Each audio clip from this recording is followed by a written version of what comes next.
Hello everyone, this is my Hoya obscura, and if you remember how this looked previously, you obviously know its media has been renewed. The algae formation was so thick I couldn't see if there's enough water in the reservoir. Therefore, I opted to give this clean leca. Previously, the Hoya had an outer pot which reduced the light access to the bottom of the pot. However, I utilized that for another Hoya, therefore this was left on its own. And the algae took over closer to an year since this was regularly flushed and all degrading material and excess minerals were absorbed by the plant or removed by the flushing.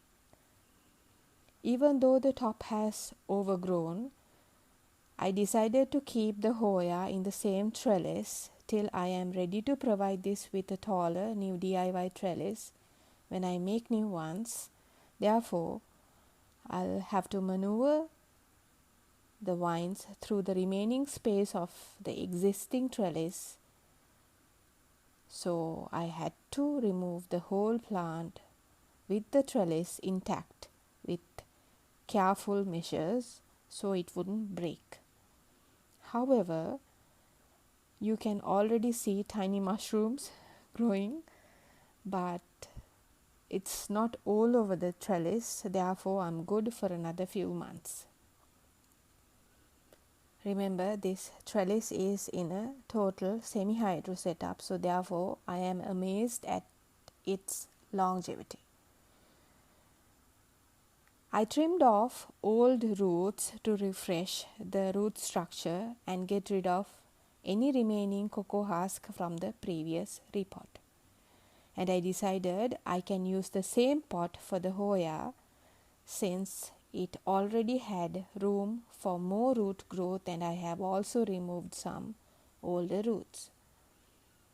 No matter how vigorous its root growth would be, Hoyas can be trained to grow in a compacted environment, especially in a semi-hydro setup, since you are providing its own nutrition reservoir, the filtering media, and also pebbles to combat any dry top layer.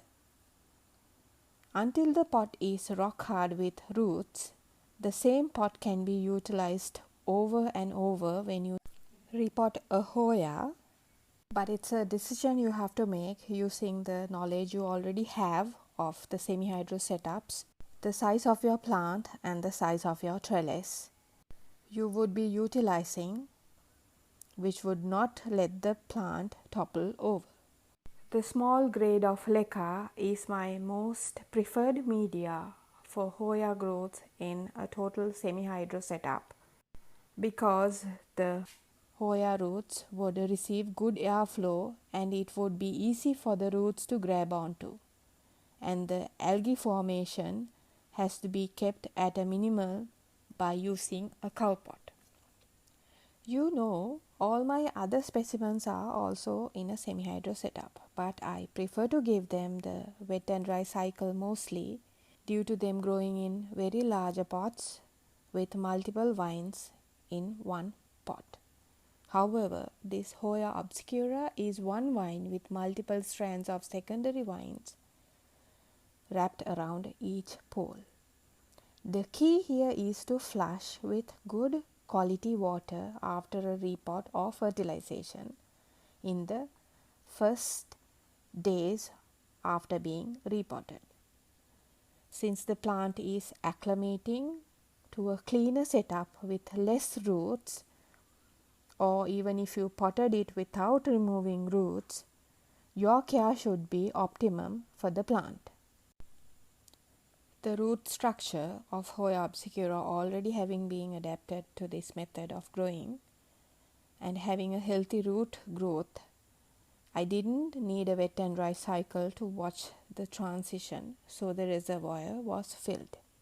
And the other Hoya added onto the total semi-hydro setup is my Hoya croniana, because it had a very vigorous growth being in that coffee cup of 600 milliliters. But the media which I have chosen for this is the smallest lava rock and charcoal at top, but with a bottom layer of medium grade media of the same. You will also see some pieces of fern root with pebbles, which I'll be adding more after some time, because although this is a semi-hydro conversion, I want to see if charcoal or lava rock with fern root will be able to retain more moisture on the top layer without having to drop pebbles near small leaves such as Hoya croniana. Therefore, in a few days, I will try to sort the smallest of pebbles, which should be smaller than the leaves of croniana, and add them as a layer on top. So guys, this was one of the easiest repots I've had to do. So therefore, I did not film it. But if you require a detailed video of a semi-hydro conversion with lava rock, charcoal or leca from my channel, please drop a comment. Therefore, I will be able to consider if I can choose one of my Hoyas to be transferred into a semi-hydro setup, even though leca is my least favorite media of all in semi-hydro setups. Thank you guys for watching. I hope you got something out of this video, some points or tips which you can watch out in your growing of Hoyas. I'll catch you again in another video. Thank you for being with me all throughout.